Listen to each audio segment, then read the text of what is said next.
इसीलिए जो है महापुरुषों ने कहा कि ये शरीर एक ऐसा साधन है जिस साधन में बैठ करके तुम चाहे तो अपनी यात्रा को समाप्त कर सकते हो। यात्रा का मतलब यह है कि काल भगवान ने 84 लाख जोनी बनाया है और उस जोनी में जो है कर्मों के अनुसार जीवात्मा को जो है वो जन्म मृत्यु के चक्कर में जो है घुमाते रहता है। आज आप मनुष्य शरीर में है, जब आप इस मनुष्य शरीर का अवधि समाप्त हो जाएगा, मनुष्य शरीर का समय खत्म हो जाएगा, तो ये गारंटी नहीं है कि आप फिर किस शरीर में जाएंगे, लेकिन ये निश्चित है कि आपके कर्म के अनुसार ही आपको फिर दूसरा शरीर मिलेगा या फिर आपकी सदगति होगी। तो महापुरुषों ने कहा कि ये ऐसा शरीर है, ऐसा साधन है, मनुष्य शरीर ऐसा साधन है जिस साधन में बैठ करके आप अपने घर जा सकते हैं। अपने घर का मतलब अगर महापुरुष कहते हैं कि अपने घर जा सकते हैं, इसका तात्पर्य यह है कि जहां पर हम रह रहे हैं, जिस धरती पर रह रहे हैं, जिस घर पर रह रहे हैं, जिस शरीर पर रह रहे हैं, ये हमारा अपना नहीं है। और जब अपना नहीं है तो जिसका है वो अपने हिसाब से जो है आपको रहने देगा और अपने हिसाब से रह करके रहने देगा और अपने हिसाब से फिर आपको वहां से निकाल करके बाहर भी कर देगा। फिर अपने हिसाब से जो है आपके कर्म के हिसाब से जो है फिर आपको दूसरे जगह डाल देगा।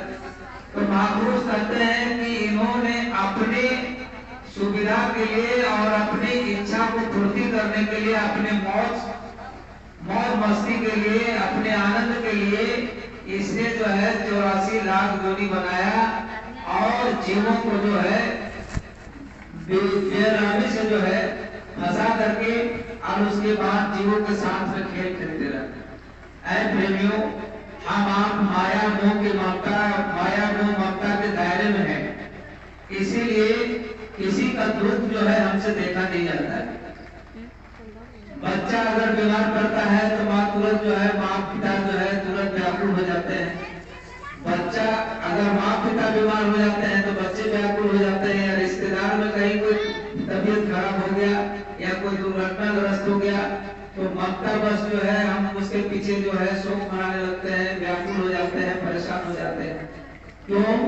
क्योंकि हम ममता मोह माया ममता के दायरे में और मोह माया ममता के दायरे में है, इसीलिए उस ममता की वजह से हमको जो है उसके तरफ अनायास जो है हम पीछे चले जाते हैं। लेकिन वो जो है जिन्होंने सृष्टि की रचना किया वो खुद ही जो है इस माया मोह ममता से जो है पड़े। उसको ना तो किसी को मारने की चिंता है और न किसी को परेशान करने की चिंता है, किसी को चिंता नहीं है, उसको कोई उसका दुख नहीं है, कोई दुख नहीं। वो जब चाहे तब जो है हमको आपको यहाँ से निकालेगा, दूसरे में डालेगा, दूसरे में, तीसरे में, चौथे में, इस तरह से जो है वो 84 लाख जोनियों में जो है वो जीवात्मा को चक्कर लगाते रहता। तो इस बार जो है हमको आपको बड़े सौभाग्य से जो है ये मनुष्य शरीर मिला है और जब ये मनुष्य शरीर मिला है तो हमको आपको इस मनुष्य शरीर का लाभ उठाना है। अब उस लाभ को उठाने के लिए आपको जो है बाबा जी ने रास्ता भी दे दिया। बाबा जी ने आपको बता दिया कि देखो ये इस समय का नाम है, ये समय का ये जहाज है और इस जहाज में जो सवार हो जाएगा वो अपना घर पहुंच जाएगा। जो भजन करेंगे अपना घर पहुंच जाएंगे और जो भजन नहीं करेंगे वो 84 लाख काल में जो है फंस जाएंगे। क्योंकि गुरु महाराज की ये बात है और गुरु महाराज की एक एक बात जो है सत्य है। तो जब सारा बात गुरु महाराज का बात सत्य है तो ये भी बात सत्य है कि जो भजन करेगा वो घर जाएगा और जो नहीं भजन करेगा वो नरक 84 में फंस जाएगा। इसलिए प्रेमियों, अभी आप देख रहे हो जो घटना घट रही है संसार में, इस घटना के विषय में गुरु महाराज ने 1972 में कहा था कि चाइना से जो है इस एक ऐसी बीमारी आएगी जिस बीमारी का जो है इलाज पूरे संसार में किसी के पास नहीं होगा। डॉक्टर भी ग्रसित हो जाएंगे, नर्स भी ग्रसित हो जाएंगे, डॉक्टर जो है हॉस्पिटल छोड़ करके भागेंगे और 10 रुपये की दवा जो है 1000 रुपये में भी नहीं मिलेगी, क्योंकि इलाज किसी को समझ में नहीं आएगा।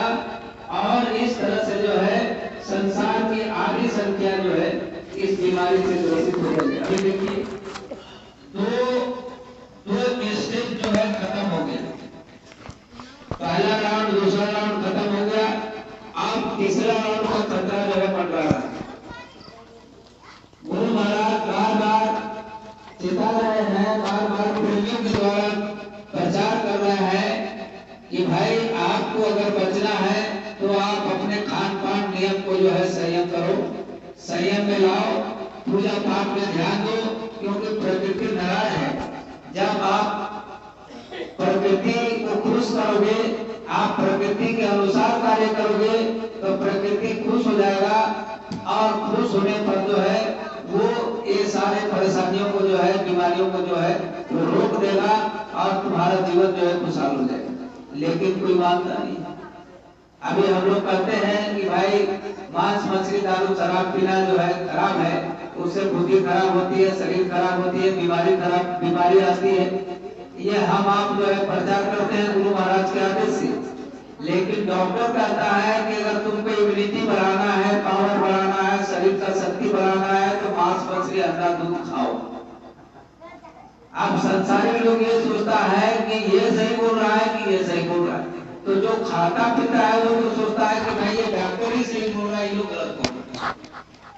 लेकिन अध्यात्म के दृष्टिकोण से महात्माओं ने कहा कि ये सारी बीमारियां मांस मदिरा के वजह से ही फैलती है, क्योंकि जानवरों का जब आप मांस खाते हो तो जानवरों का जो है खून जो है आपके शरीर में मिल जाता है और जानवर की बीमारी जो है आपको लग जाती है। अब आप जानवर की बीमारी का जब बीमारी लग जाती है तो आप इंसान की दवा खाओगे तो वो बीमारी कभी ठीक नहीं होगा, क्योंकि दवा जो है उसके साथ में मैच नहीं करेगा। और जब दवा मैच नहीं करेगा तो इलाज जो है लाइलाज हो जाएगा, वो बीमारी का बीमारी रह जाएगा।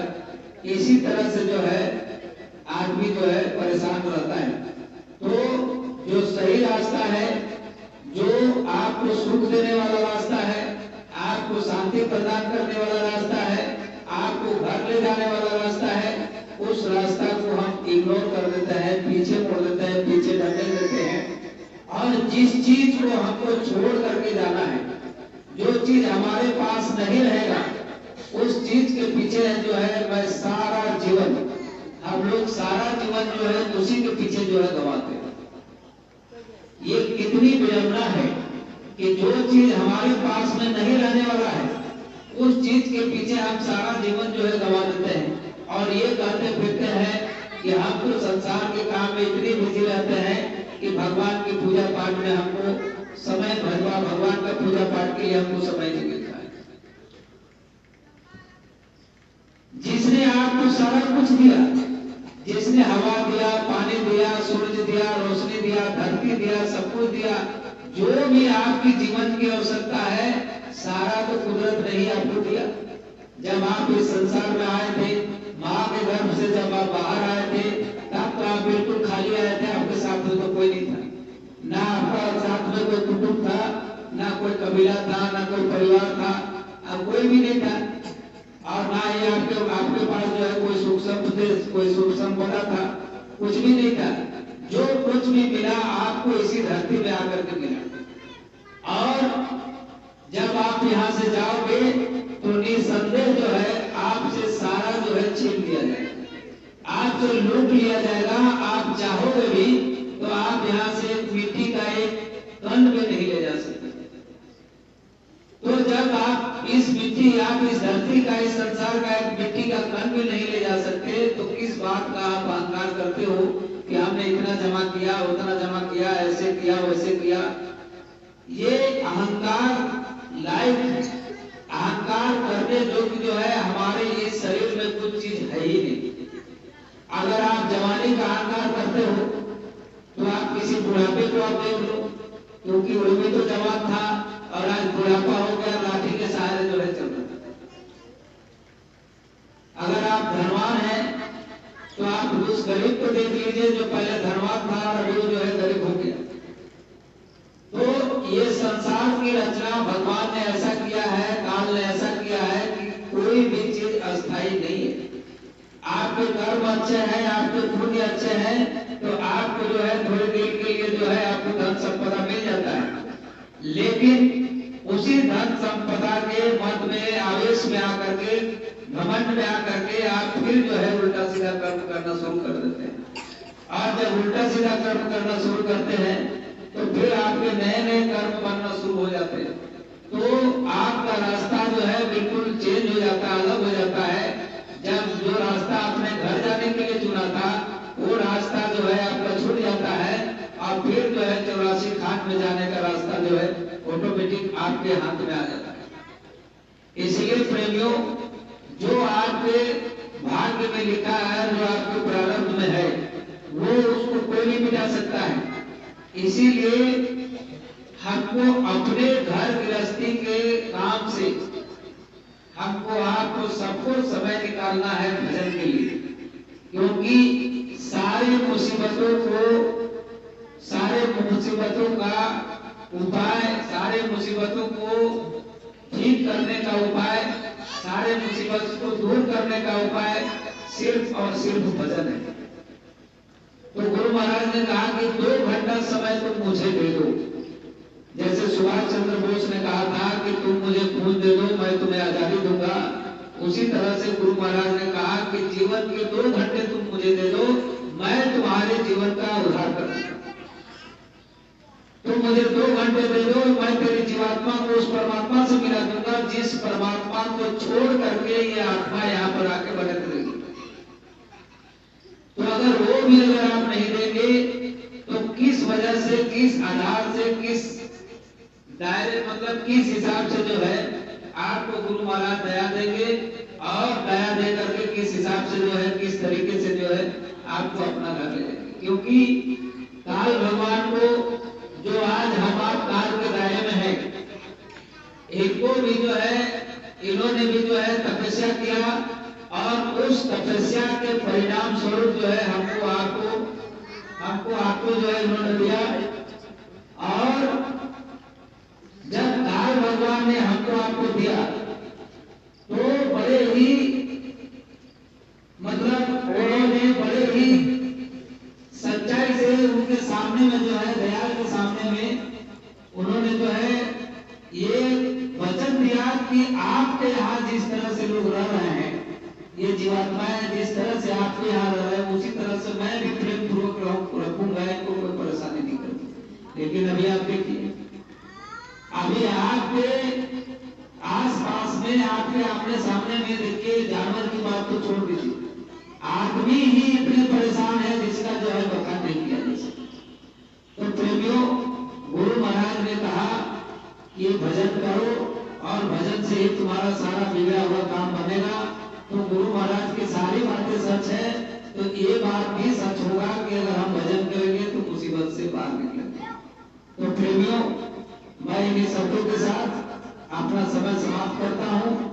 अब हमारे बीच में जो हमारे अतिथि आए हैं बनारस से, और ये काफी अनुभवी गुरु महाराज के करीबी, गुरु महाराज के साथ में काफी समय बिताए हैं, तो अब आप गुरु महाराज के जो आशीष भजन देखिए, आप लोग सुनिए। जय गुरुदेव।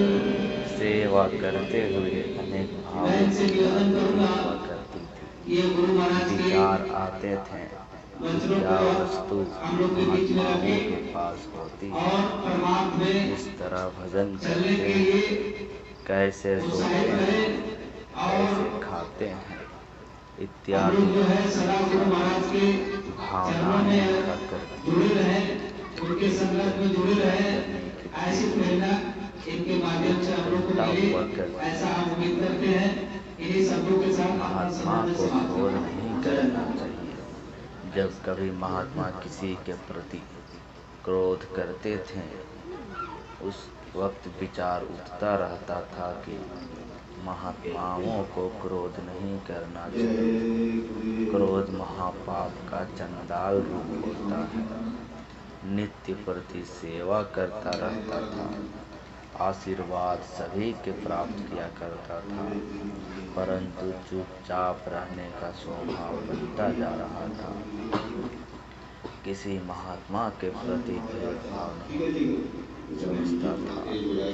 हर जाति के महात्माओं की सेवा हेतु लालसा उत्पन्न हुआ करती थी। सेवा करते वक्त थकावट का नाम निशान भी मालूम न था।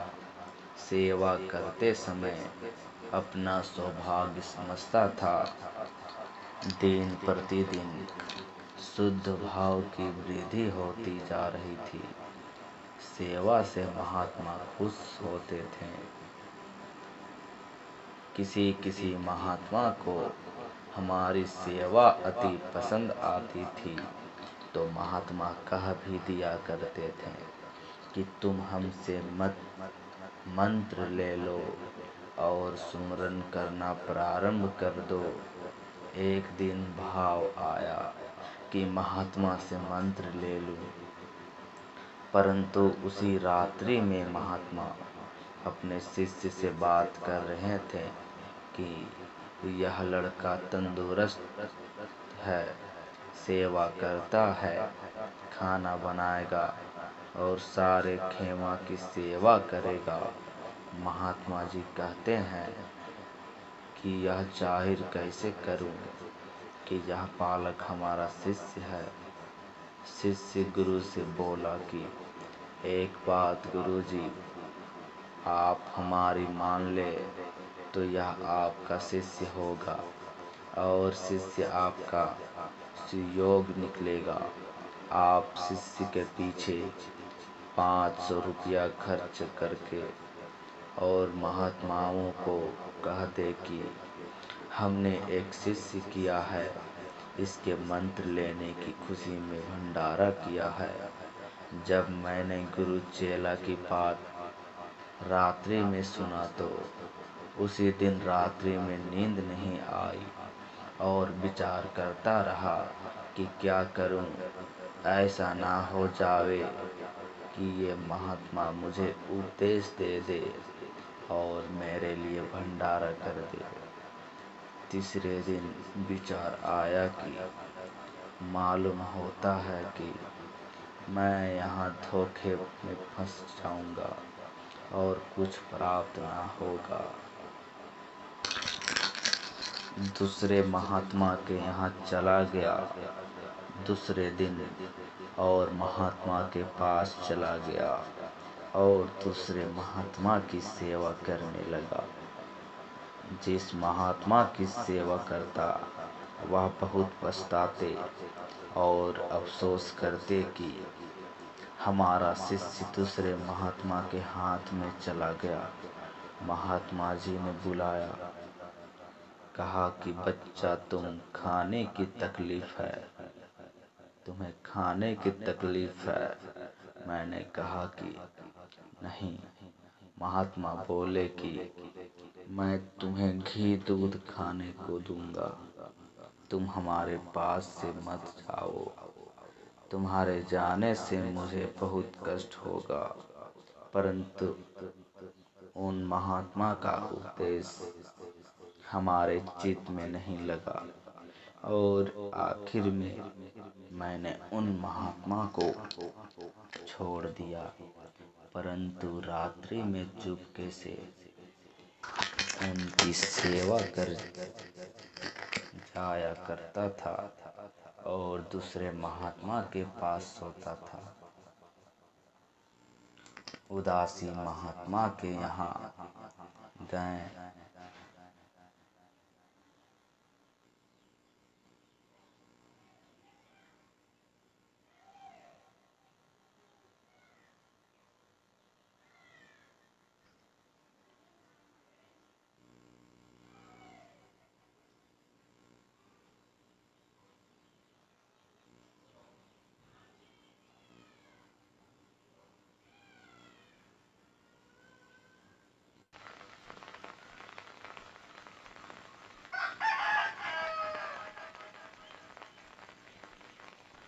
जय गुरुदेव, जय गुरुदेव।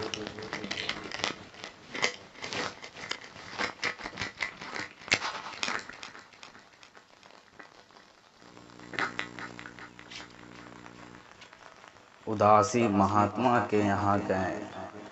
मैं प्रयागराज में जिस जगह रहा करता वहाँ पर महात्माओं का कैंप लगा हुआ था। वहाँ एक उदासी महात्मा थे। मैं उनके कैंप में पहुँचा और चुपचाप एक स्थान पर बैठ गया और सारी रात्रि उस कैंप में बगैर खाए हुए पड़ा रहा। परंतु उन उदासी महात्माओं में से किसी ने खाने तक के लिए ना पूछा। जब सवेरा हुआ तो मैं देखता हूँ कि खाने के बर्तन गंदे पड़े हैं, बड़े गंदे पड़े, बड़े हंडे रखे हैं।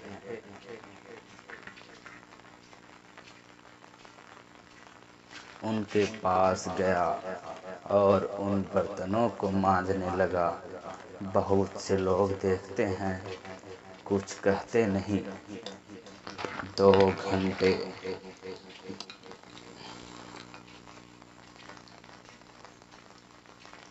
घंटे में सारे बर्तन मल कर साफ कर दिए। उसके बाद वहाँ के महंत नाराज होते हुए अपने टेंट से बाहर आए और कहते हैं कि तुम लोग अभी तक सोते हो, बर्तन सारे गंदे पड़े हैं, रसोई कब बनेगी। महंत जी से बातचीत। एक महात्मा जो कि बाहर से आकर उस कैंप में ठहरे हुए थे, उन्होंने कहा कि एक शिष्य आपका बहुत मेहनती है, जिसने सारे बर्तनों को साफ कर दिया। महंत जी महाराज को बड़ा आश्चर्य हुआ। वो बोले, ऐसा कौन सा शिष्य है जिसने यह काम किया। मेरे पास आए और महंत जी मुझसे कहते हैं कि तुमको रात्रि में कैंप में देखा था, तुम वही हो। मैंने कहा कि महाराज मैं ही हूँ।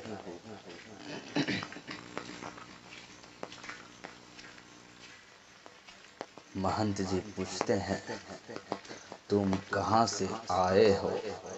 मैंने कहा कि मैं महात्माओं के दर्शन हेतु आया हूँ। भाग्य हमारे होंगे जो मैं आप जैसे पुरुषों का दर्शन कर रहा हूँ। महात्मा जी बोले, तुम ठहरो। मैं उन्हीं उदासी महात्मा जी के कैंप में पड़ा रहा, परंतु फिर भी दिन में खाने के लिए ना पूछा गया।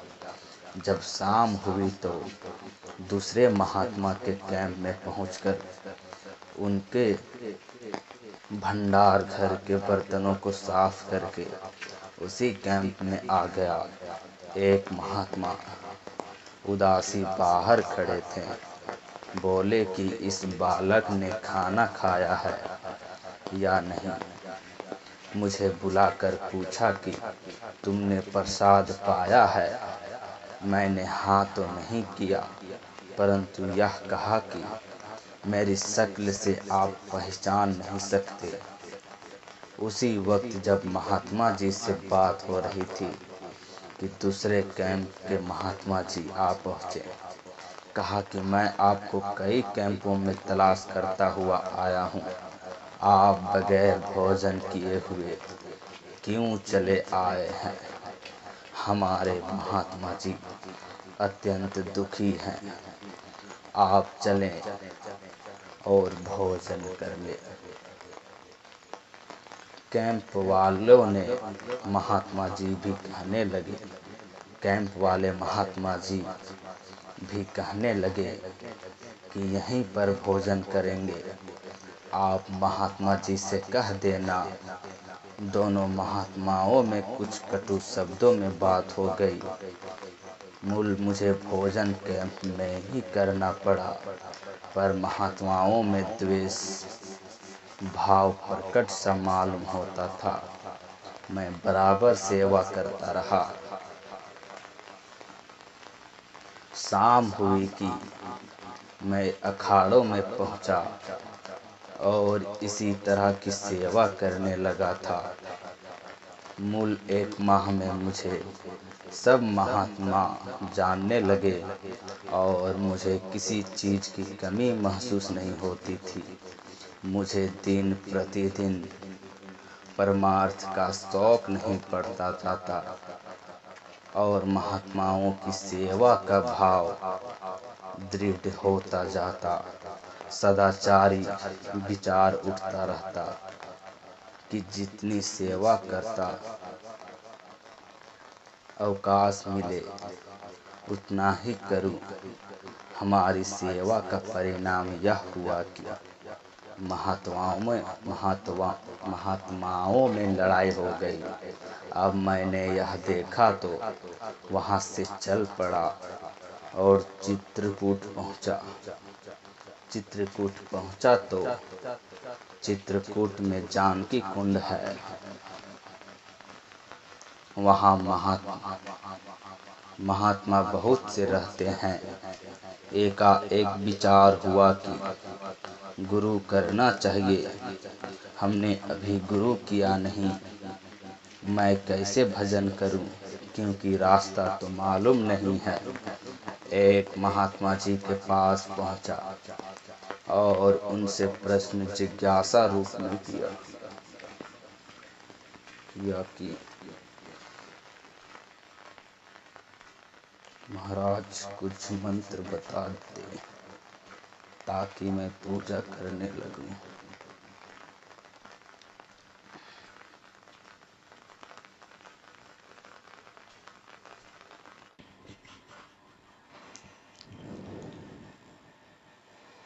जय गुरुदेव, जय गुरुदेव।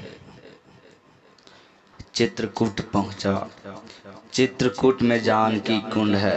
वहाँ महात्मा बहुत से रहते हैं। एकाएक यह विचार हुआ कि गुरु करना चाहिए। हमने अभी अभी गुरु किया नहीं।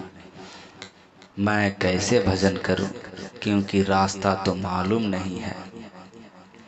एक महात्मा जी के पास पहुंचा और उनसे प्रश्न जिज्ञासा रूप में किया कि महाराज कुछ मंत्र बता दीजिए ताकि मैं पूजा कर सकूं।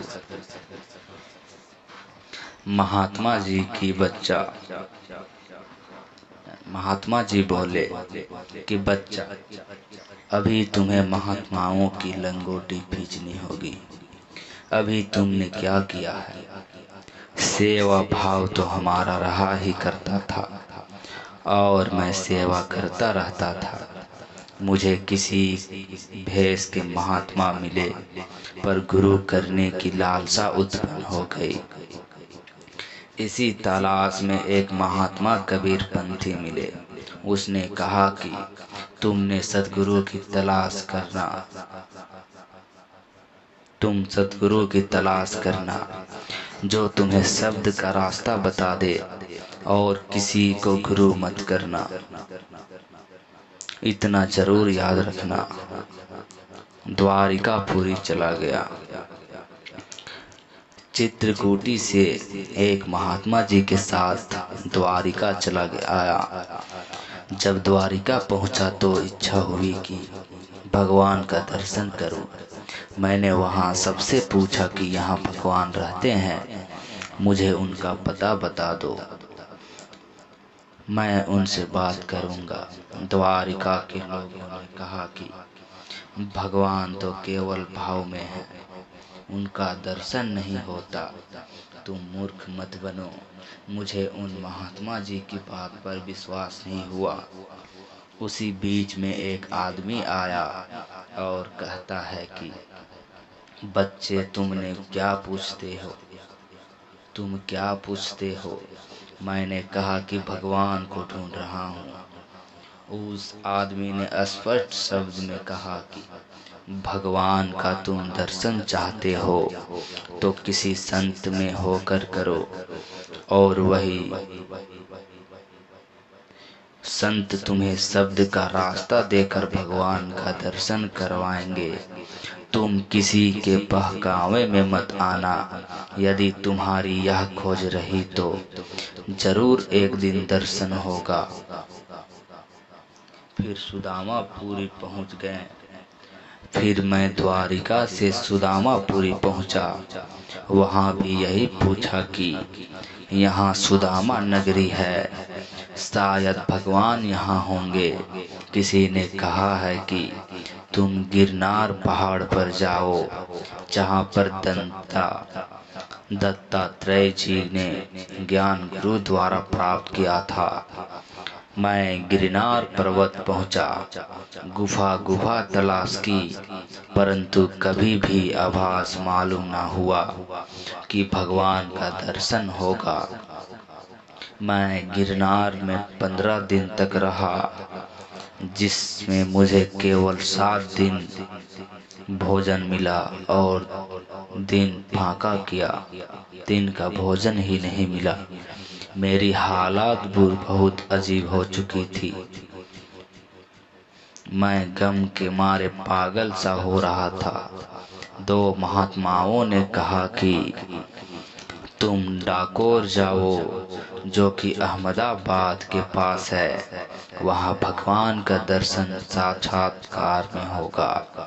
मैं डाकोर पहुँचा। जिस वक्त मंदिर खुला था उसी बहुत वक्त से पहुँचा था। हर चंद कोशिश की मंदिर में पहुंचकर दर्शन करूं, परंतु पैसे ना होने के कारण दर्शन से वंचित रह गया। जो पैसा पंडों को दे दिया करते थे वही दर्शन करते थे। निराश अवस्था में एक मंदिर में पड़ा था। पुलिस ने रात्रि में उठाकर भगा दिया। फिर उज्जैन पहुंचा।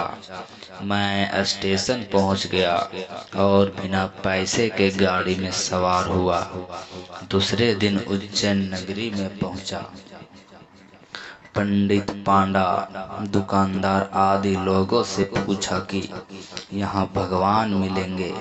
जब लोग सुने तो यही कहते थे कि लड़का पागल हो गया है, भगवान का दर्शन किसने किया है।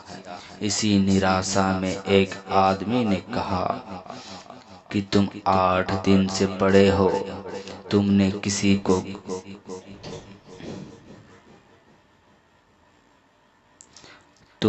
किसी को गुरु बनाया। मैंने कहा कि मैंने गुरु नहीं किया। उस आदमी ने मुझे बैठा कर 3 घंटे तक समझाया कि तुम हमारे कहने से किसी को गुरु बना लो। मैंने कहा कि गुरु किसको करूं? तब उस सज्जन ने समझाया कि आप नाम भेदी गुरु को करें और किसी को नहीं। फिर मैं दतिया में बीमार पड़ गया। जब मैं उज्जैन से निराशा में चला तो दतिया पहुंचा।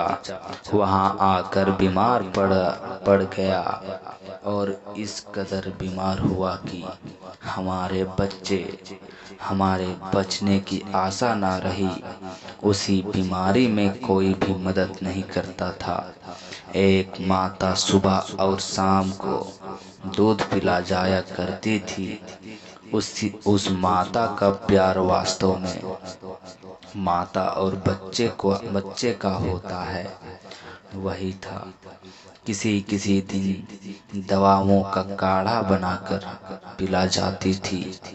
एक माता ने सेवा की, 24 दिन तक बीमार रहा। उस माता ने अपनी सेवा से मुझे खड़ा कर दिया। मुझसे कहा उस माता ने कि मैं गरीब हूँ, भगवान ने मुझे इस योग्य नहीं बनाया है, नहीं तो मैं तुम्हें छोड़ती नहीं। हमारे निर्मल प्रेम के आशीर्वाद से आगे बहुत सुखी रहोगे। फिर मैं मथुरा पहुंचा।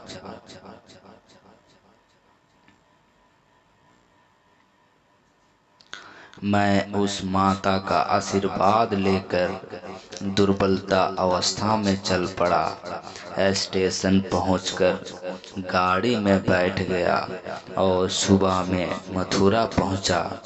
मथुरा में एक महात्मा विश्राम घाट के सामने एक बगीचे में रहा करते थे। उनके आश्रम में पहुंचा। मालूम हुआ कि महात्मा अच्छे हैं। उनके आश्रम में एक हफ्ता रहा। जिस दिन से उनके आश्रम में गया था, उसी दिन से उन्होंने अपने आश्रम का काम लेना शुरू कर दिया। मैं बीमार था, उस पर उनका कोई ध्यान नहीं था। खाने के वक्त बहुत मामूली खाना दिया करते थे। मुझे एक चिंता मारा। एक दिन मैं बैठा था और भोजन कर रहा था कि महात्मा जी आए। उन्होंने कहा कि आश्रम का काम नहीं किया और खाने बैठ गए। एक चिमटा उसी वक्त मुझे मारा। मैं खाना छोड़कर वहां से चल दिया और गोवर्धन पहुंचा। एक माता ने रोटियां खिलाई। एक गांव में गया। एक माता ने अपने घर में मक्की की रोटियां खिलाई और वह माता पूछती है कि बेटा, इस उम्र में तुमने घर क्यों छोड़ा है? क्या माता पिता गुजर गए? मैंने माता को उत्तर दिया कि माता, राम इस संसार में सिवाय भगवान के कौन है? माता कहती है कि बेटा, भगवान का ध्यान अच्छी तरह करना। एक दिन सबको मरना होगा। फिर ब्राह्मण को निकल गया।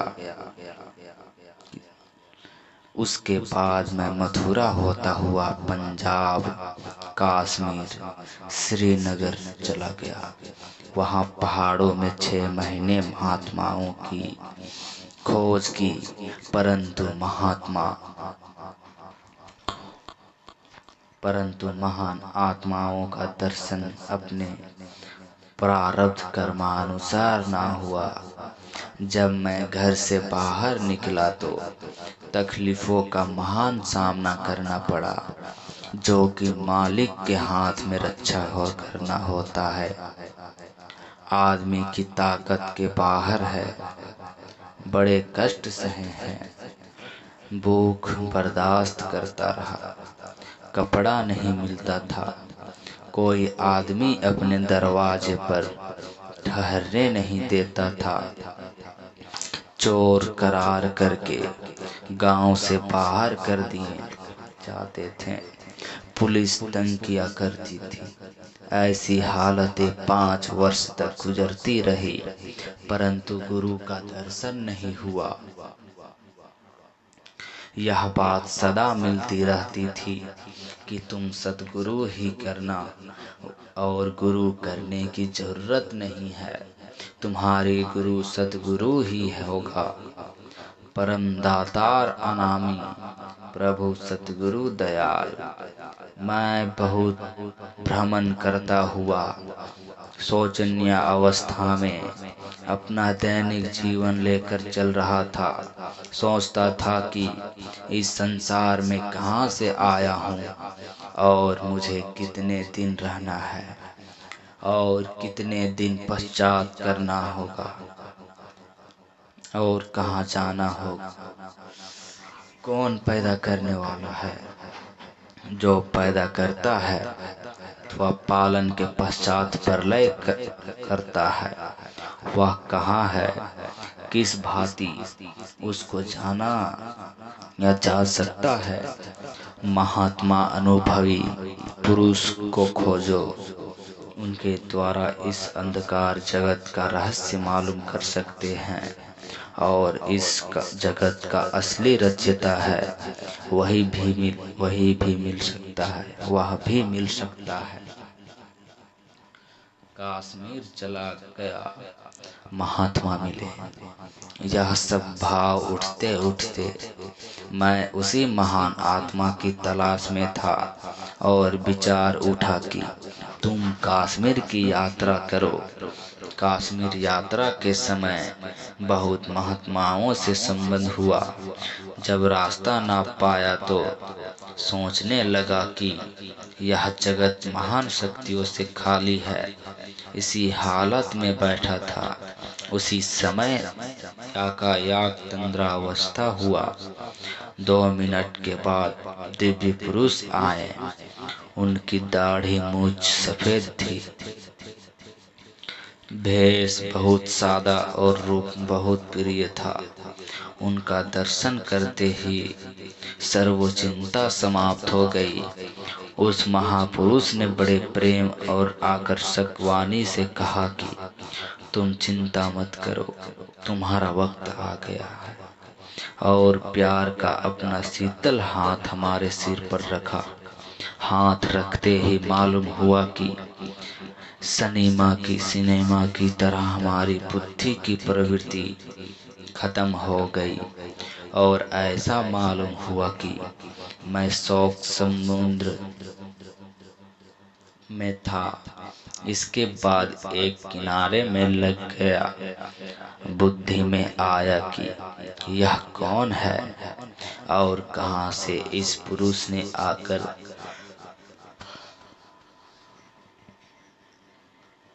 मनमोहन दर्शन दिया।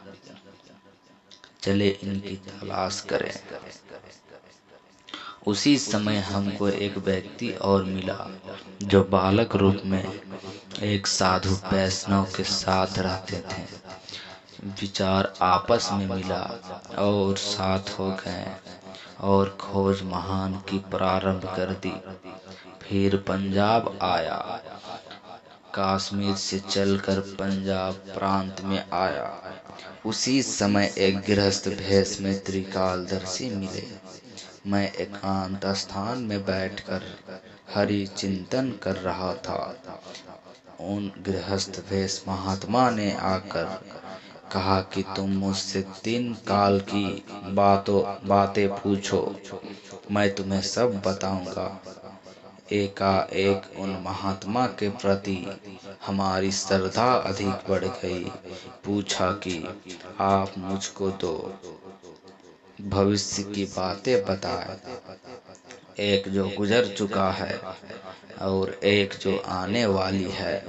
महात्मा ने अपनी कृपा अर्थात प्रभु प्रेरणा से सब आने वाला तथा मौजूदा का भविष्य बता दिया। मैंने अपने स्नेहपूर्ण वाणी में कहा कि आप मुझको जगत विस्तारक परमात्मा का दर्शन करा दीजिए। वह कैसे मिलेगा? एक महात्मा मिले। महात्मा बहुत नेक और सच्चे थे। उन्होंने अपनी कृपा कर मेरी उलझन को दूर किया और कहा कि जिस वस्तु को तुम चाहते हो अथवा दर्शन करना चाहते हो वह हमारे पास नहीं है, परंतु मैं तुम्हें विश्वास दिलाता हूँ कि तुम जाओ और जिसकी तुम्हें तलाश में हो वह 6 महीने में मिल जाएगा। मैं और गोपी बालक जिस उम्र में सन 45 में 20 साल की थी, एक साथ चले। गोपीनाथ का हाल क्या था? मैंने गोपीनाथ को एक साधु के हाथ से छुड़ाकर अपने साथ लिया। गोपीनाथ बहुत समझाते रहे कि तुम तलाश करो और तुम्हें कोई महात्मा मिले तो मुझसे कहो, हमें मिले तो तुम्हें बताऊंगा। एक साथ ही रहना होता रहा। पंजाब से हमारा इरादा मथुरा आने का हुआ।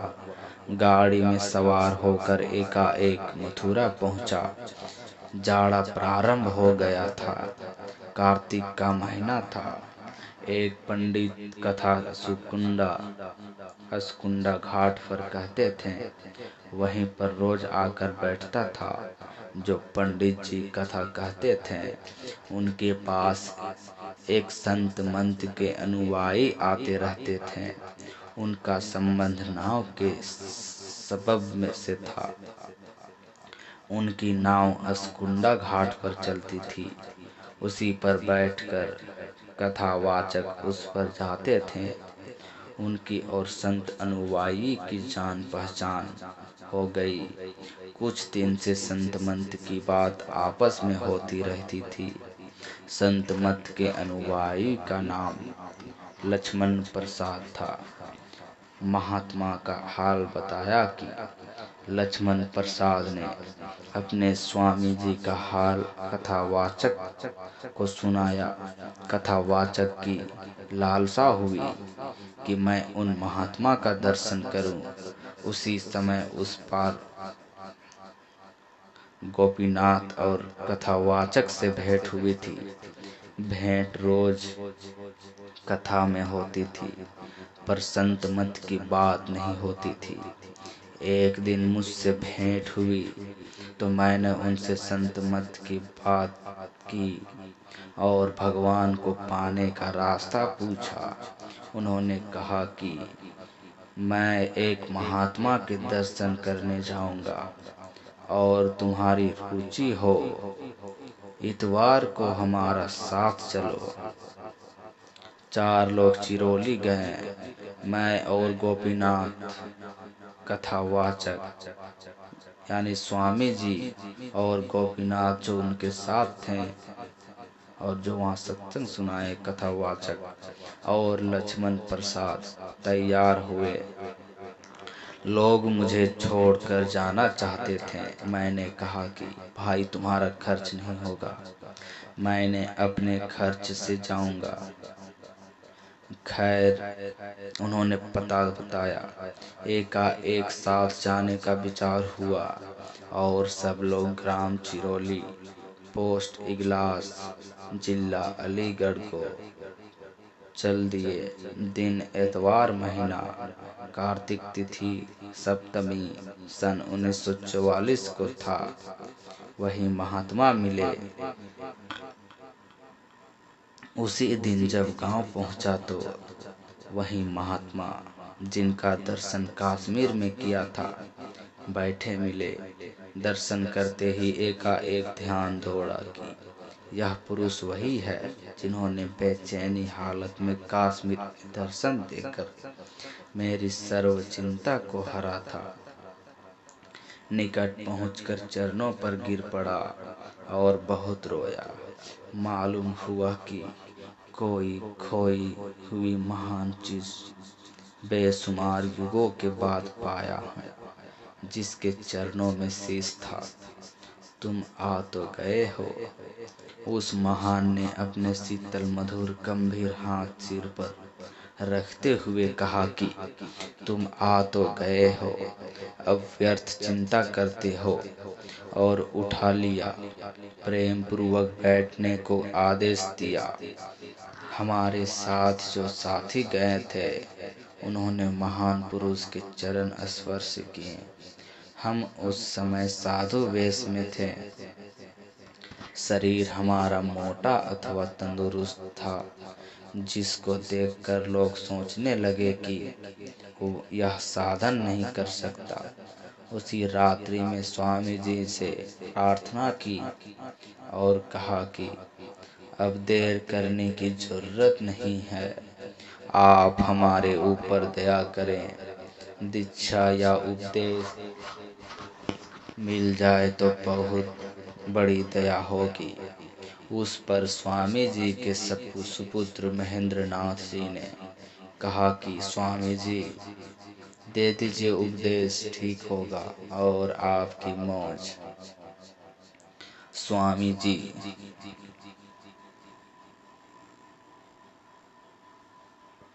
कुछ देर चुप रहे। कहा कि रात में उपदेश दे दूंगा, सब लोग ले लो। स्वामी जी ने मीठी वाणी में समझाया। रात आई। स्वामी जी महाराज ने अपनी मीठी और अति मुलायम वाणी में कहा कि ठीक है, तुम प्रेम से भजन करना, दया अवश्य होगी।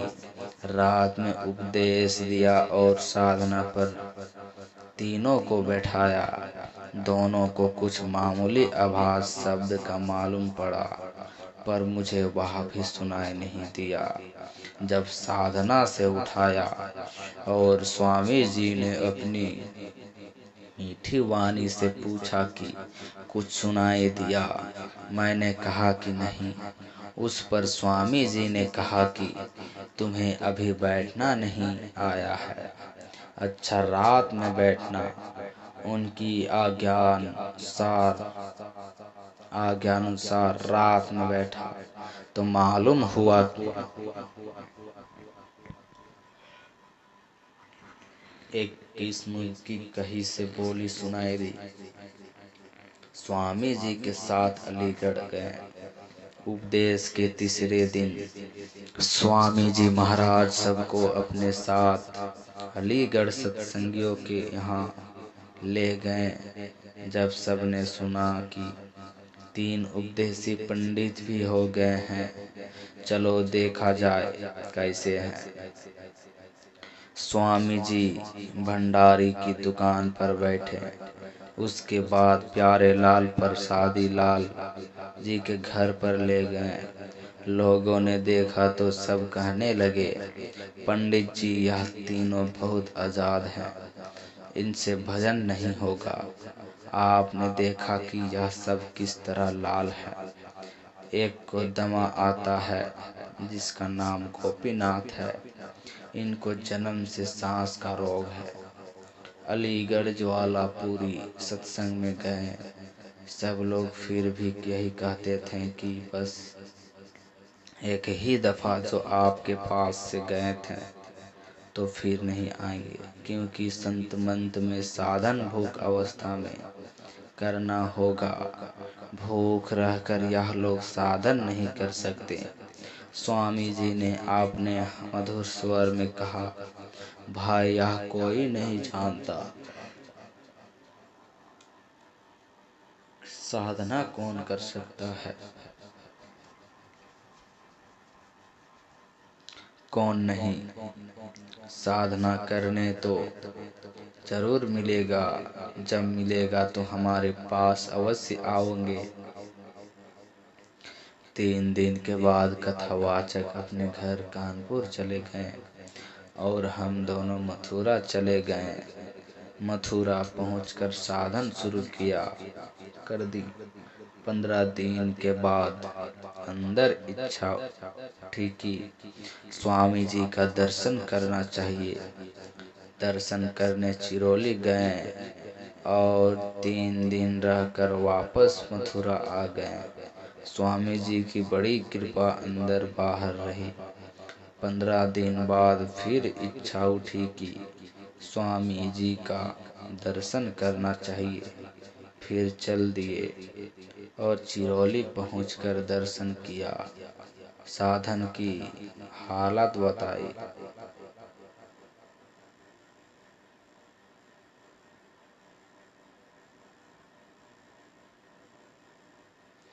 गोपीनाथ ने सांस के सबब से साधन में तरक्की नहीं की, पर यह मालूम हो गया कि हमारे साथी तरक्की पर हैं। रास्ता सही है। साधन के समय कर्म के विघ्न बहुत आते हैं, जो वासना साधन पहले नहीं थी। वाह! साधन करते समय जाग जाती है।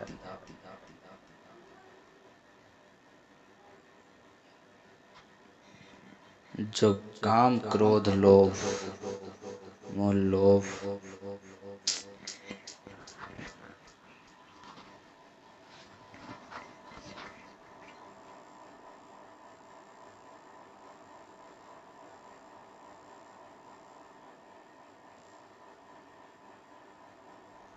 प्रेम से बोल दीजिए जय गुरुदेव।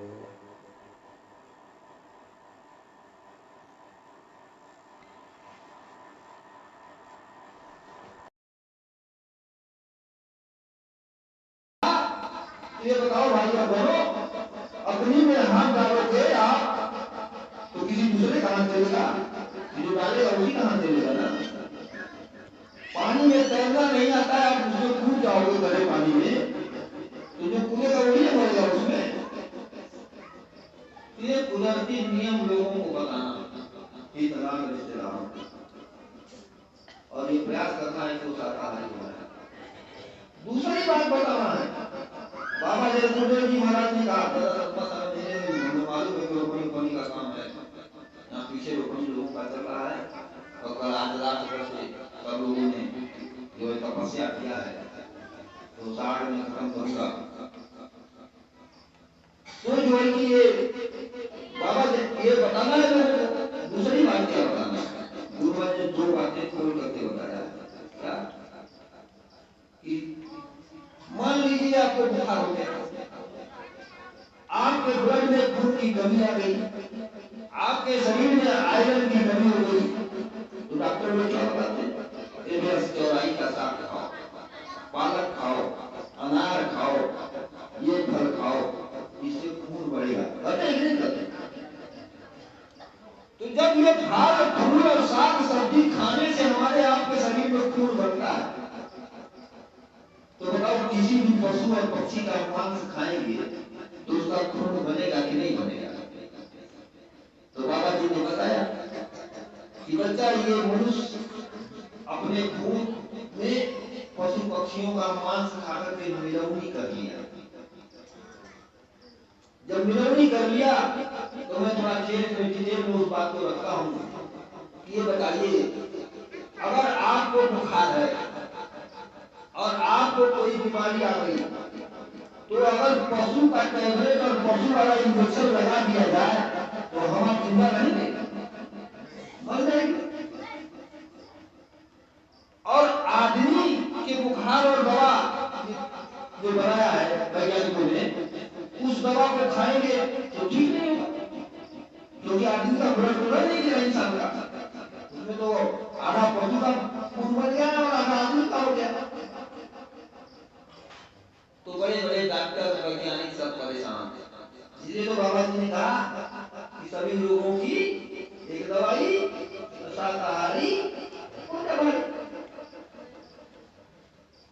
तो ये लोगों को बाबा जी कहा, मैंने देखा गाँव में अखाड़े होते थे और लोग मट्टी लगाते थे, सुबह सुबह व्यायाम करते थे। आज योगा जो चल रहा है पूरे विश्व में दिवस मनाया जा रहा है। अरे हमारे भारत की संस्कृति है कि गांव-गांव में छोटे-छोटे लोग योगा करते थे, व्यायाम करते थे, कुश्ती लड़ते थे, मिट्टी लगाते थे और कोई बीमारी नहीं हुआ करती थी। आज सब कुछ छूट गया। ये बताना है लोगों को सरकार के समय जुबान बंद नहीं रखना है, जो जब से करेंगे जैसे डॉक्टर वालों को जुबान बंद रखने के लिए मेरठ का बोलवा वक्त सिद्धि दिया। दूसरी बात आप लोग बताइए, ये बताओ भाई, ये किसानों का बिल है, अधिकतर किसान ही है, हम भी किसान हैं। हम लोग नेनुआ लगाते हैं, करेला बोते हैं, लौकी लगाते हैं, भंटा लगाते हैं, साग सब्जी लगाते हैं, खाने के लिए लगाते हैं, बेचने के लिए लगाते हैं नहीं लगाते। और उस बैगन को, उस नेनुआ को, लौकी को, करेले को अपने खेत से तोड़ करके मंडी में ले जाते हैं, बाजार में बेचेंगे तब तो पैसा मिलेगा। तो अगर नेनुआ, लौकी और करेला जमीन में है या उसमें कोई पत्ती सड़ गई है या जमीन से स्पर्श किया हुआ था वो फल और उसमें कुछ सफेदी आ गई या दाग लग गया है, कीड़ा नहीं लगा, तो बताओ उस नेनुआ, करेला, बैगन को कोई खरीदेगा? क्यों नहीं खरीदता? क्या भैया इसको खाएंगे तो बीमारी आ जाएगी? कहता है कि नहीं कहता है? ये बड़े बड़े विद्वान लोग, पढ़े लिखे लोग भारत के, वो कहते हैं बीमारी आ जाएगी। तो उनसे आप पूछना और उनसे कहना जब किसानों का पैदा किया हुआ लौकी, भंटा, टमाटर, गोभी और नेनुआ, करेला, दाल बना हुआ है और उसको खाने से तुमको बीमारी लग सकती है, तो ये भेड़, बकरी, मुर्गियों और मछलियों का जो तुम सेवन करते हो, कहीं किसी प्रयोगशाला में, किसी वैज्ञानिकों के लेबोरेटरी में तुमने उसको चेक किया? किस मुर्गी को अरे bird flu, swine flu, corona, अभी तो आप देखेंगे कुछ बीमारी नहीं, आगे बीमारियां आएंगी। और उसके लिए बाबा जी ने कहा था 20 करोड़ लोग एक साथ चले जाएंगे। डम डम डम डम महादेव का डमरू बजने वाला है, कंड कंड इस वसुंधरा का प्राय कर जाएगा। वो जो है बजेगा, अभी तो गुरुवार ने बोल रखा है। तो उनसे कहो और कहो भैया ये का खाना पीना छोड़े, सारी बीमारी को भर लीजिए, समझाइए। अगर इस समय कहने से भी नहीं मानते हैं तो रिश्ता उसी से रखिए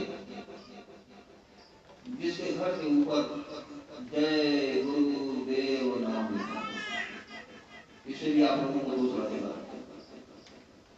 चुप रहना, बैठना, गुरु की अवहेलना होगी। गुरु महाराज ने चुप रहने के लिए, बैठने के लिए नहीं कहा, शाकाहारी का प्रचार करो। प्रचार करते करते परिवर्तन हो जाएगा। एक भाई बनो, वो ज्यादा समय नहीं लेंगे, बातें तो बहुत। अभी बताओ, एक बात सुन लो, किसी असहाय गरीब की मदद कर देना परमार्थ का काम है, लेकिन आप लोगों के दरवाजे पर, आपके घर पर कोई भिखारी आ गया या कोई रामनामी या कोई साधु भेष आ गया, तो कहता है प्रभु के नाम पर, दुर्गा के नाम पर, शंकर के नाम पर, भगवान के नाम पर, हे भैया, हे पिताजी, और कुछ दे दो, दान दे दो। आपने उस साधु को, उस भिखारी को आपने 50 रुपया दे दिया, दुर्गा के नाम पर, शंकर के नाम पर, भगवान के नाम पर दे दिया। अब वो 50 रुपया लेकर देगा बाजार, और बाजार में जाकर के किसी ठेके पर जो है शराब पिया, और शराब पी करके गांव में या नगर या शहर में किसी के घर में चोरी की, डकैती डाली, शराब पी करके किसी माँ बहन की इज्जत लूटी, वो शराब पी करके किसी की हत्या कर दी। तुम्हें 50 रुपये देने वाला भी उसमें भागीदार हुआ कि नहीं हुआ?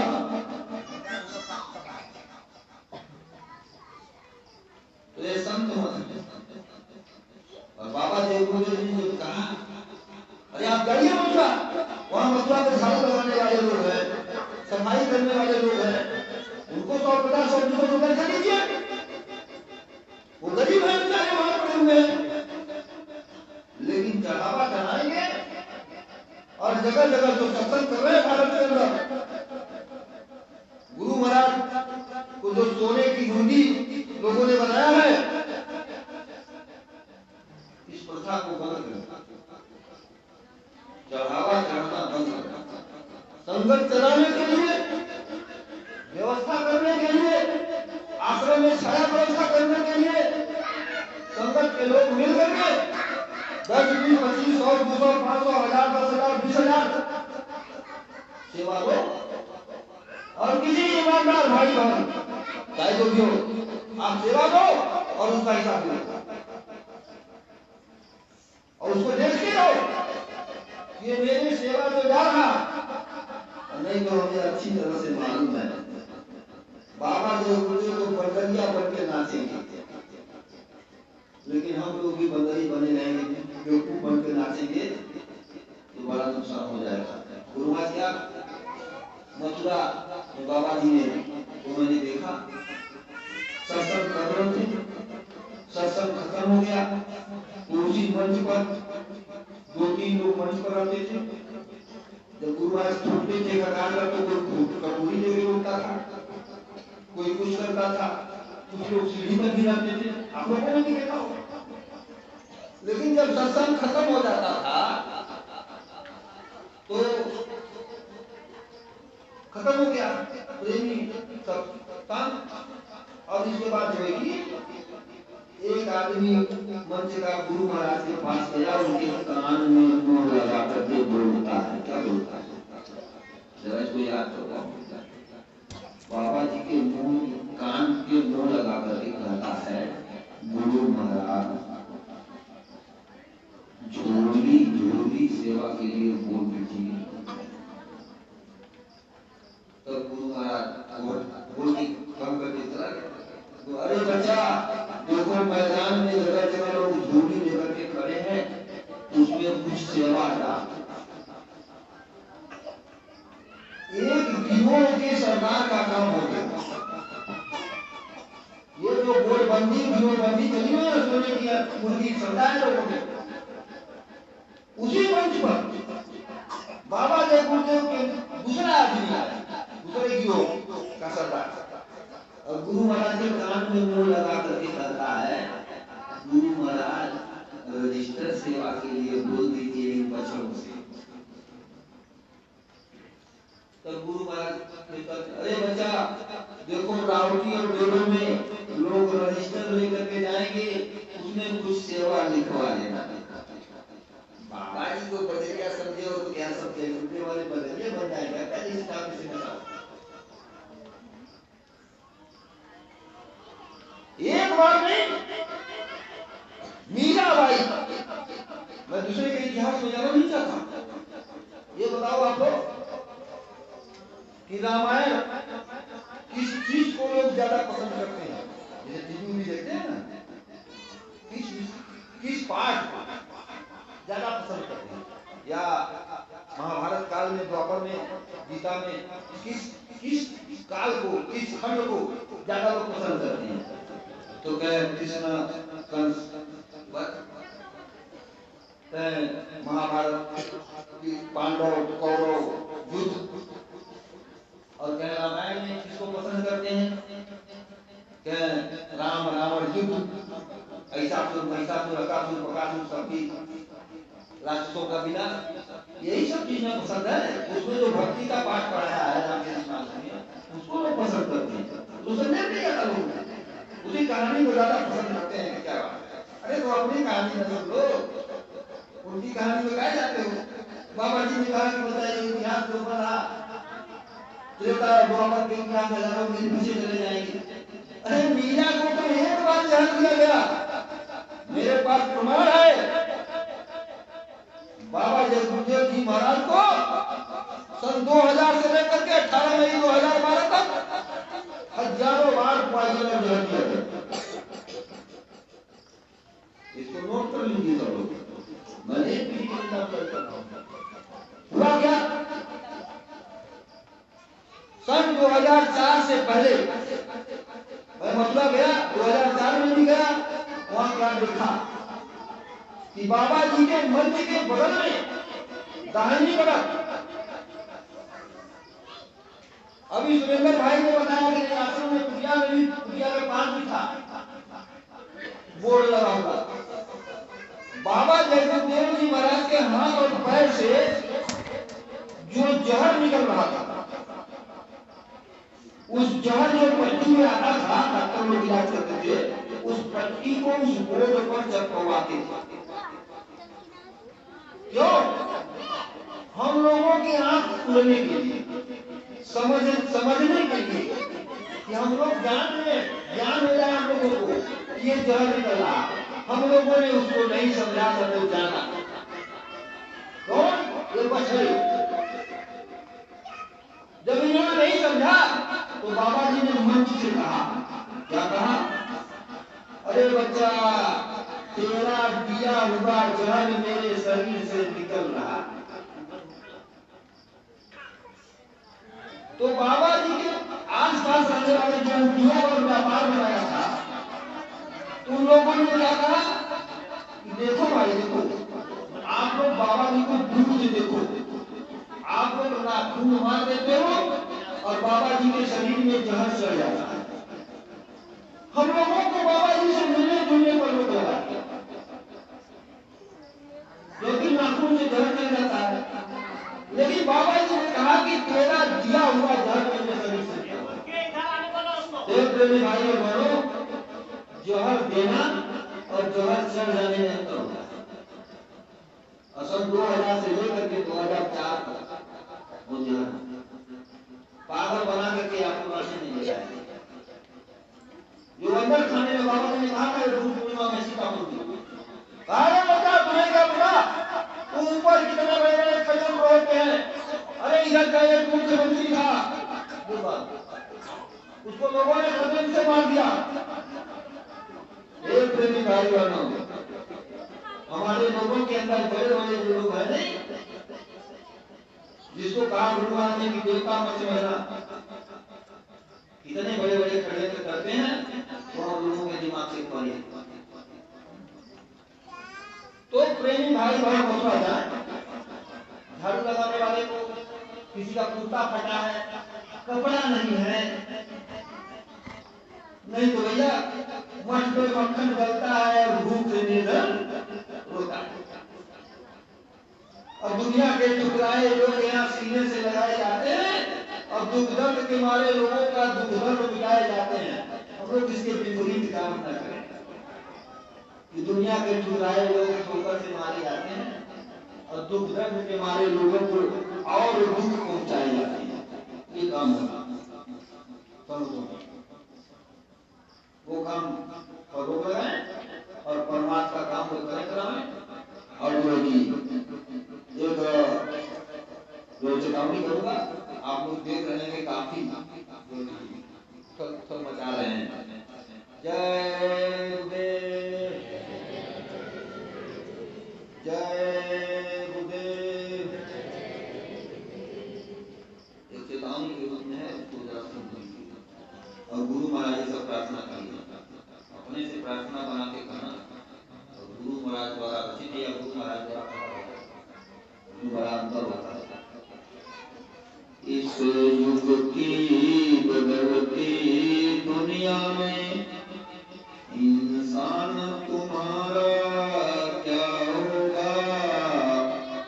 इस युग की बदलती दुनिया में इंसान तुम्हारा क्या होगा। जब छाया रहेगा चारों तरफ, कोहराम तुम्हारा क्या होगा। पूरे का बाजार आराम तुम्हारा क्या होगा। इस युग की बदलती दुनिया में इंसान तुम्हारा क्या होगा। जब अपना न कोई दिखेगा, कहीं दिखाई दे रहे हैं बाबा जी मुझे, अरे सबके अपने तो बाबा जी मुझे है ना, वो चल रहा है दुनिया। जब अपना न कोई दिखेगा, प्रोग्राम तुम्हारा क्या होगा। इस युग की बदलती दुनिया में इंसान तुम्हारा क्या होगा। रक्षक भक्षक हो जाएंगे, धन धाम तुम्हारा क्या होगा। ये सब गुरु महाराज ने पहले बता दिया है। पेट्रोल तेल खरीदा, अरे पेट्रोल ज्यादा सब पूरा देश बिक जाएगा। गुरु महाराज ने बहुत कुछ कहा है, वो सब आगे नहीं होगा। अगर देश गुलाम हो गया तो फिर कोई आजाद करने वाला नहीं मिलेगा। और जो व्यक्ति देशभक्त नहीं होगा वो कभी भी आत्मा और परमात्मा की भक्ति नहीं कर सकता। ये वचन बाबा जी का है। तो पहले देशभक्ति, बाबा जी ने कहा देशभक्ति की बात आएगी तो मैं पहला आदमी निकलूंगा। बाबा जी ने कहा है रक्षक भक्षक हो जाएंगे, धन धाम तुम्हारा क्या होगा। राजा रैयत लड़ जाएंगे, अंजाम तुम्हारा क्या होगा। सब धर्म लड़ेंगे आपस आपस में गुरुदेव धर्म वाले तो आपस में लड़ रहे, दस को मिला के जिसको ये बाबा जी की पुरानी प्रार्थना है, सब धर्म लड़ेंगे आपस में, ईमान तुम्हारा क्या होगा।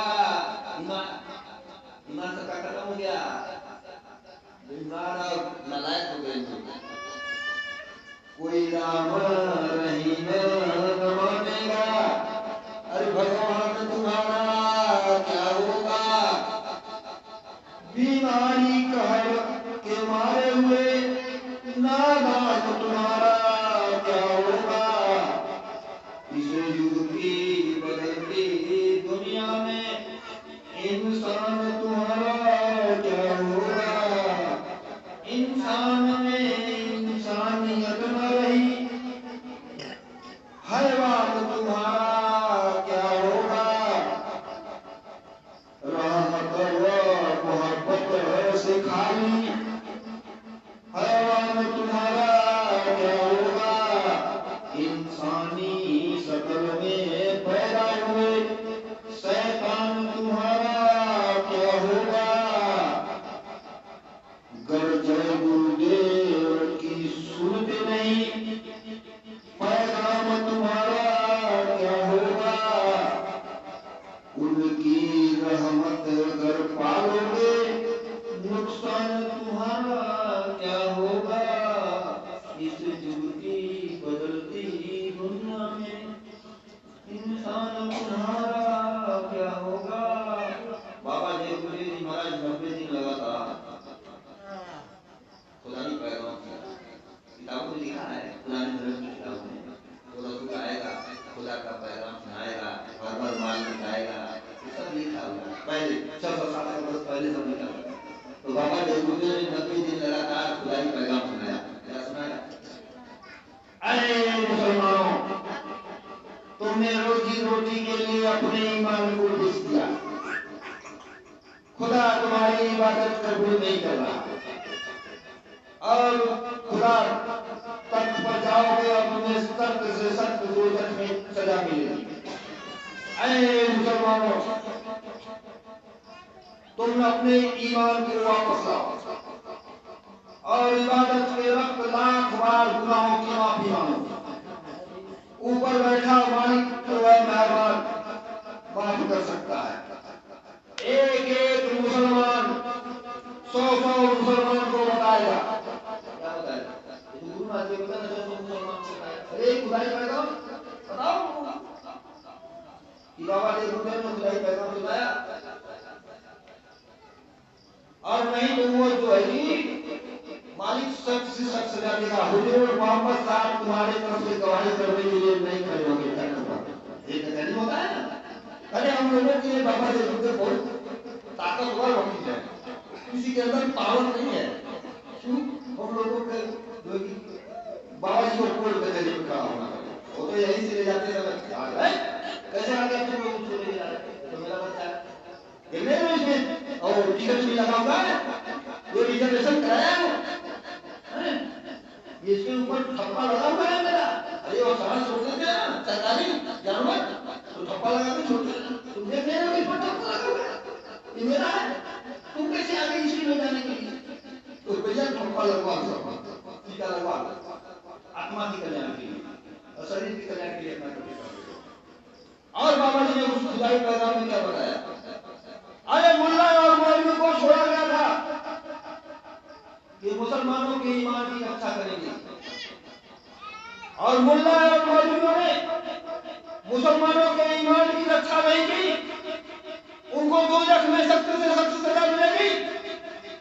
ये सब खुदाई पैगाम बाबा जय गुरुदेव ने सुनाया।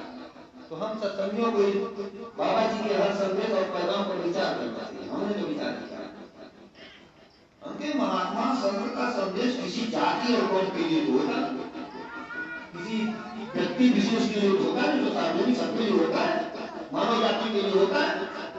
तो हमने विचार किया, अरे भाई तो हिंदुओं ने कौन अपनी दया सच्चाई रखी है? कौन झूठ नहीं बोलता? सब लोग बोलते हैं, झूठे खाना, झूठे पहनना, झूठे उड़ना, झूठे और झूठ का पसारा।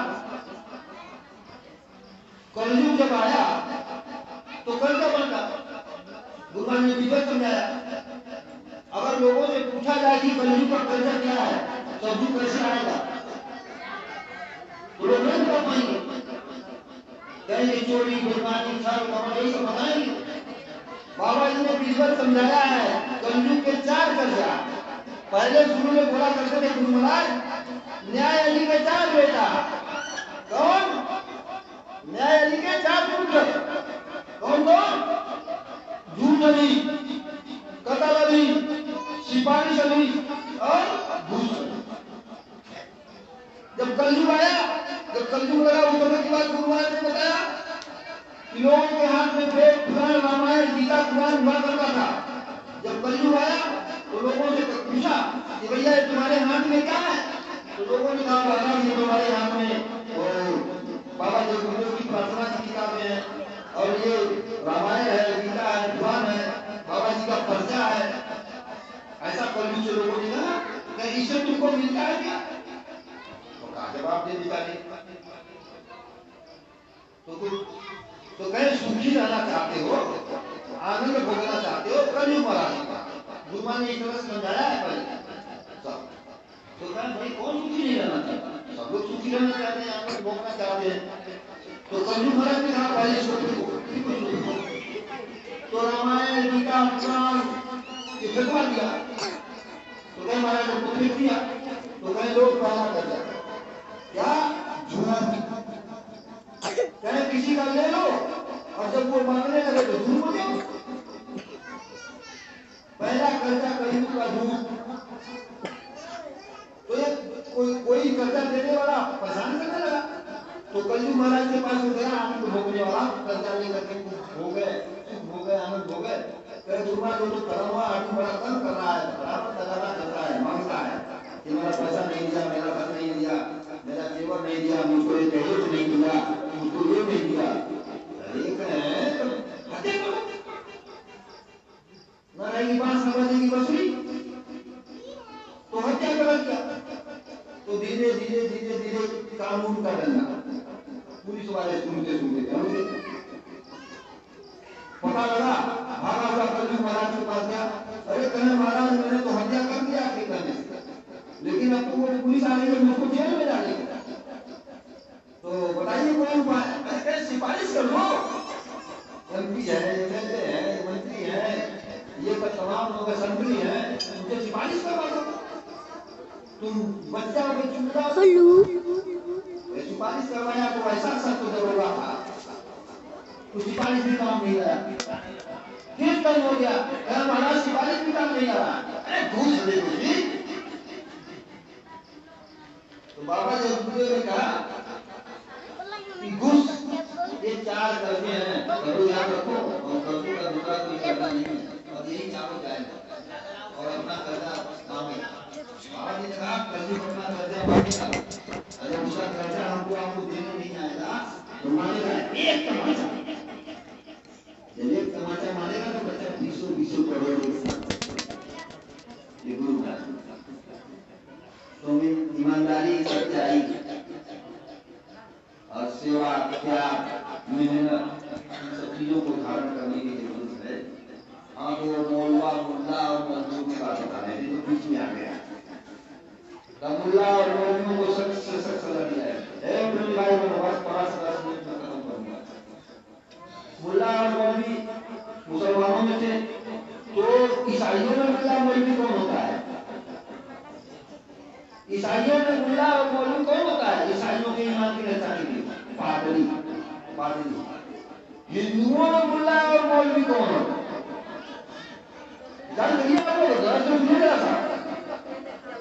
हिंदुओं में मुल्ला और मौलवी हिंदुओं के ईमान की रक्षा करने के लिए और धर्म के रास्ते पर चलने के लिए वो कौन बात पढ़ाता है? हिंदुओं का मुल्ला मौलवी कौन है? अरे वो पंडित लोग, ब्राह्मण। और सिखों में, हिंदू, मुस्लिम, सिख, ईसाई, सिखों में वो मुल्ला और मौलवी कौन है? वो गुरु ग्रंथी, जो गुरु ग्रंथी गुरु वाणियों का पाठ करने जाते हैं, वो उसमें मुल्ला मौलवी। प्रेमी भाइयों को ध्यान सुनो, अंतिम बात बताना। बाबा जय गुरु देव के 35-40 करोड़ चेलों में बाबा जी ने मुल्ला और मौलवी किसको बनाया? ये सब बड़े पूर्ण रस से नहीं आते, तो लोगों का दिमाग एकदम बिगड़ा गया, लोग सोच विचार नहीं करने को तैयार। तो मैं बता दे रहा हूँ, बाबा जी ने इस संगत के ईमान धर्म की रक्षा के लिए संगत भर नहीं, पूरे लोक में मानव इंसान जातियों के ईमान और धर्म की रक्षा के लिए मुल्ला और मौलवी बनाया, इन गोरे वाले टाट वाले मुल्ला और मौलवी। और बाबा जी के वचन क्या है खुदाई पैगाम में? मुल्ला और मौलवियों ने मुसलमानों के ईमान की रक्षा नहीं की, इनको 2 लाख में सख्त से सख्त सजा मिलेगी। तो इन टाट वाले आप लोग भगवान की तरफ रुको, मैं नहीं मना करता, लेकिन मेरे समझ में तो यही आया कि बाबा देवबंदे को खुदाई पैगाम लोगों के ईमान और रक्षा के लिए जो टाट मुसलमान ने पहनाया, वैचारिक क्रांति से परिवर्तन होगा और इसको लोगों ने बंद कर दिया, करा दिया, ये सबसे बड़े गुनाहगार है। ये मैं कर सकता हूँ, आपको मैं भी टाट पहनता हूँ। कैसे?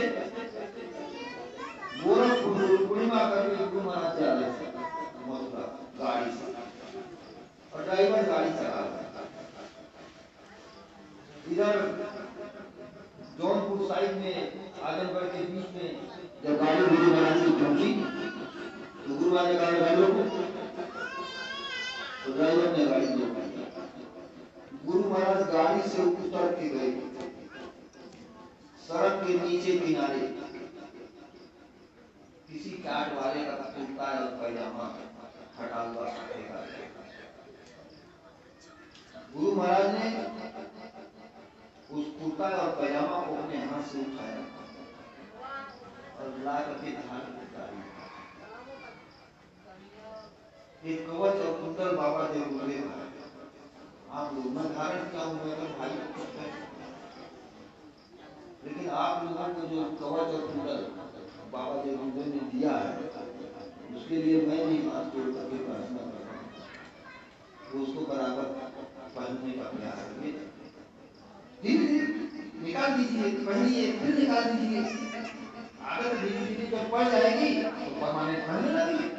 नहीं तो 9 बरस बीत गया, हम लोग ऐसे दीवाने दुनिया को झुका के मानेंगे, गुरु भक्ति कैसी होती है, एक पाठ पढ़ा के मानेंगे, ये केवल कहने भर के लिए रहेगा, करने के लिए कुछ नहीं। और कहें गबर गबर पालकी, और कहें लबर लबर आशीर्वाद। हमारे यहाँ गाँव में कहावत, जब ये कहावत हमने सुना तो हम क्या, इसका मतलब क्या होगा, अर्थ क्या होगा? हे प्रेमी भाई बहनों, हमको 6 साल लग गया इसका मतलब जानने में कि गबर गबर पालकी और लबर लबर आशीर्वाद का मतलब जानने में 6 साल लग गया।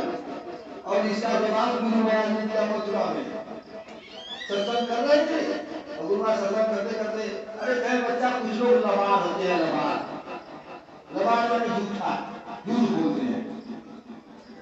तो हमको उस कहावत का जो कहावत है गबर गबर पालकी लबर लबर आशीर्वाद का मतलब समझ में आ गया।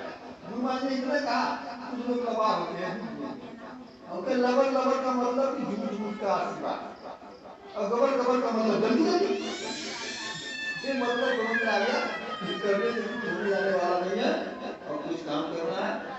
और मेरी बहनें सुनने में मैं चाहूँगा, तो बच्चे भी हो रहे हैं, रात में सब ठीक है, तो आप लोग मुझे कुछ भी समझ करके सोचे तो मैं अपने आप को नालायक नहीं करता, जिसमें गुरु महाराज के वचन भी छुपे हुए हैं।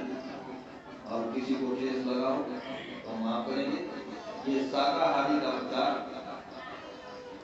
ऑटोमेटिक होगा, किसी का धन खर्च नहीं होगा, किसी की गाड़ी में तेल पेट्रोल खर्च नहीं होगा, और ये लोगों के आगे पीछे लिखा हुआ होना चाहिए। और तब मालिक की दया और बरकत मिलने लगेगी। किसी को आप शिक्षा दो मत दो, आप केवल पुतला। अरे कैसे नहीं मानते आप लोग भाई? दुकान पर लोग मरचा और नींबू टांगते हैं कि नहीं टांगते? आप लोग किसान हो, सब्जी लगा दी और घरों आता है ना, कितना पशु जानवर आते हैं ना, फसल को नुकसान करते हैं कि नहीं करते हैं? तो उसमें धोए बनाते हो कि नहीं लगाते? वो पुतला बनाते हो ना, कुर्ता पजामा डाल करके फरिया काला लगा करके उसके सर पर इलाज में जो कोई पशु आएगा तो देखेगा कि आदमी खड़ा हुआ है, आपका फसल नुकसान नहीं करेगा।